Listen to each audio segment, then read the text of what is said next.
안녕하세요. 당기다TV 구독자 여러분, 진행자 귀다입니다. 자, 오늘 소식은 바로 이것입니다. 만약에 힘든 하루를 마치고 퇴근하는 길에 여러분 스마트폰에 이런 알림이 든다면 어떨 것 같으세요? 회원님의 계좌에 2000BTC가 입금되었습니다. 지금 시세로 치면 이게 약 2천억 원이거든요. 와, 나와 내 가족이 평생 아무 일도 안 하고 놀고 먹어도 될 돈이 그냥 한순간에 내 것이 된 거죠. 바로 이 상황입니다.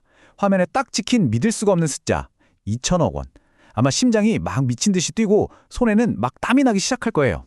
머릿속에는 진짜 수만 가지 생각이 스쳐 지나가겠죠.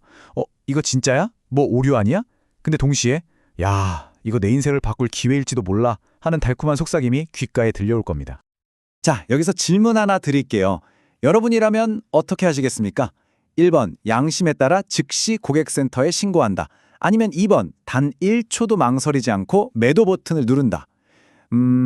이 황당한 질문이요. 놀랍게도 2026년 대한민국에서 실제로 벌어진 사건입니다. 지금부터 딱 2,000원짜리 이벤트가 어떻게 47조 원짜리 재앙으로 번졌는지 그 전말을 아주 샅샅이 파헤쳐 드리겠습니다. 네, 제1장 2,000원의 달콤한 착각입니다. 모든 비극은 아주 사소하고 어떻게 보면 달콤한 유혹에서부터 시작됐습니다. 우리나라 2위 거래소인 빗썸이 고객들을 위해서 아주 평범한 이벤트를 하나 열었거든요. 여기 보시는 것처럼 총 예산이 48만 원밖에 안 되는 정말 흔한 이벤트였어요. 근데 진짜 문제는 예산이 아니었습니다. 진짜 문제는 바로 신뢰였죠. 우리가 평소에 은행 앱에 찍힌 잔고를 의심하지 않잖아요. 그것처럼 이 거대한 거래소 빗썸 화면에 뜨는 숫자 역시 절대적이라고 믿었던 겁니다. 바로 이게 대한민국을 뒤흔들게 될 거대한 착각의 시작이었습니다. 제2장 47조 유령 코인의 습격입니다. 이 평범했던 이벤트가 한 직원의 손가락 끝에서 대한민국 금융 역사에 기록될 재앙으로 순식간에 돌변하게 됩니다. 이게 정말 기가 막힌 실수인데요. 원래는 당첨자 240명에게 2,000원을 입력해야 했어요. 그런데 단위를 착각해서 2,000BTC, 즉 비트코인 2,000개를 입력해버린 겁니다. 이게 얼마나 어처구니 없는 실수냐면요. 제가 아들에게 용돈으로 2,000원을 주려다가 우리가 지금 살고 있는 이 아파트 전체를 그냥 등기 이전해 준 거랑 똑같은 꼴이에요. 그렇게 해서 240명에게 지급된 금액의 총합이 무려 47조 4천억 원이었습니다. 네? 47조요? 진행자님, 아니 잠깐만요. 47조 원이면 대체 얼마나 큰 돈이에요? 감이 전혀 안 오는데요? 그렇죠. 저도 그랬습니다. 자, 여기 차트를 한번 보시죠. 원래 이벤트 예산은 고작 48만 원이었어요. 그런데 실수로 나간 돈이 47조 원입니다. 더 놀라운 건 뭔지 아세요? 2026년 대한민국 국방 예산이 약 60조 원이거든요.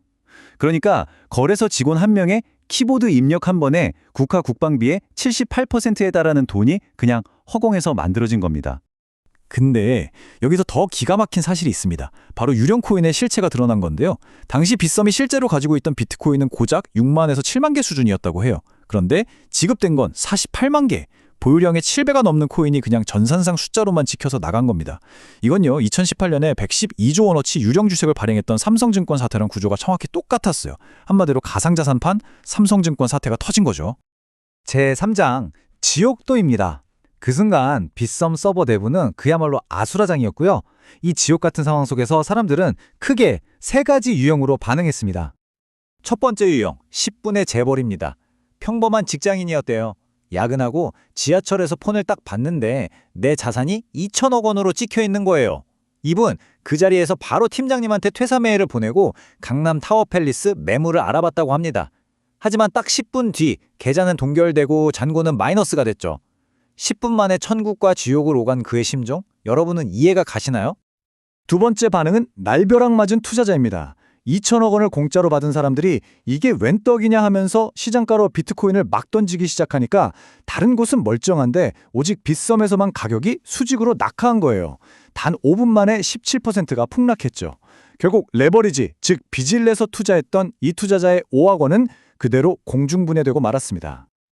그리고 마지막 세 번째 반응, 바로 치고 빠진 승부사입니다. 물론 모두가 당하고만 있지는 않았겠죠. 커뮤니티에는 이런 소문이 파다했습니다. 초고수 몇 명은 입금 알림 보자마자 1초 만에 상황 파악 끝내고 바로 시장가로 다 팔아치운 다음에 다른 코인으로 바꿔서 해외로 빼돌렸더라. 과연 이들은 신의 손을 가진 투자자일까요? 아니면 이 기회를 놓치지 않은 범죄자일까요? 제4장 딜레마입니다. 사태를 파악한 빗썸이 뒤늦게 입출금을 막고 계좌를 동결했지만 이미 엎질러진 물이었죠. 48만 원짜리 이벤트가 47조 원짜리 부채가 돼서 돌아온 겁니다. 이제 법의 시간이 시작된 거죠. 일단 돈을 받은 사람들은 어떻게 될까요? 법적으로 부당이득은 반드시 돌려줘야 합니다. 실제로 2018년 삼성증권 사태 때 대법원은 실수로 입금된 돈인 줄 알면서 인출해서 쓰면 횡령죄가 성립된다라고 판결한 적이 있어요. 그래서 원칙적으로는 돈을 돌려줘야 하는 게 맞습니다. 진행자님, 그럼 그냥 횡령죄로 처벌하고 돈 돌려받으면 되는 거 아닌가요? 뭐가 그렇게 복잡해요? 네, 그게 그렇게 간단한 문제가 아닙니다. 핵심은 가상자산의 법적 성격이 아직도 모호하다는 데 있어요.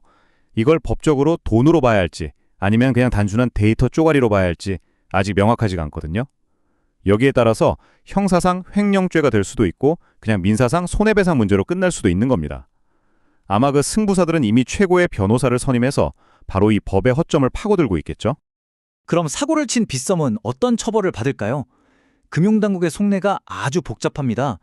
여기서 빗썸을 법대로 강력하게 처벌해서 만약에 파산이라도 시키면 국내 2위 거래소가 무너지면서 시장 전체가 붕괴될 위험이 있거든요. 그렇다고 솜망망하게 처벌을 하자니 수십조 원짜리 사고를 치고도 멀쩡하게 넘어가는 아주 나쁜 선례를 남기게 됩니다. 이러지도 저러지도 못하는 정말 진퇴양난의 상황에 빠진 겁니다. 제5장 공포입니다. 오늘 우리는 이 빗썸 사태를 통해서 세 가지의 무서운 진실과 마주하게 됐습니다. 첫째는 디지털 신뢰의 붕괴입니다. 수십조 원이 오가는 이 첨단 금융 시스템이 고작 직원 한 명의 실수로 완전히 마비될 수 있다는 사실. 우리가 그동안 맹신했던 화면 속 숫자가 얼마나 허무한 신기루였는지 그 민낯을 똑똑히 보게 된 거죠. 그리고 둘째는 인간의 탐욕입니다. 내 통장에 찍힌 2천억 원. 그게 진짜 돈이든 아니면 유령 데이터든 그 숫자를 목격한 인간이 얼마나 본능적으로 행동하는지를 아주 적나라하게 보여주었습니다. 그리고 마지막으로 제도의 딜레마입니다. 기술은 빛의 속도로 발전하는데 법과 제도는 거북이처럼 느리게 기어가고 있습니다. 이 속도의 불균형이 만들어낸 회색지대에서 앞으로 또 어떤 괴물이 튀어나올지 아무도 모르는 상황입니다. 2,000원짜리 이벤트는 단순한 해프닝이 아닙니다. 이것은 디지털 시대에 우리가 쌓아 올린 이 거대한 바벨탑이 얼마나 취약한 기반 위에 서 있는지를 보여주는 강력한 경고 메시지입니다. 이 모든 이야기를 듣고 난 지금 여러분은 여전히 여러분의 스마트폰 화면에 찍힌 잔고를 맹목적으로 신뢰할 수 있으시겠습니까? 화면 속 숫자의 진실, 저희가 여러분의 귀에 쏙쏙 넣어드립니다. 당귀다TV는 앞으로도 이런 위험한 진실들을 계속해서 파헤쳐 나가겠습니다. 구독과 좋아요는 저희가 더 많은 진실을 파헤칠 수 있는 유일한 힘이 됩니다. 지금까지 당귀다TV였습니다. 감사합니다.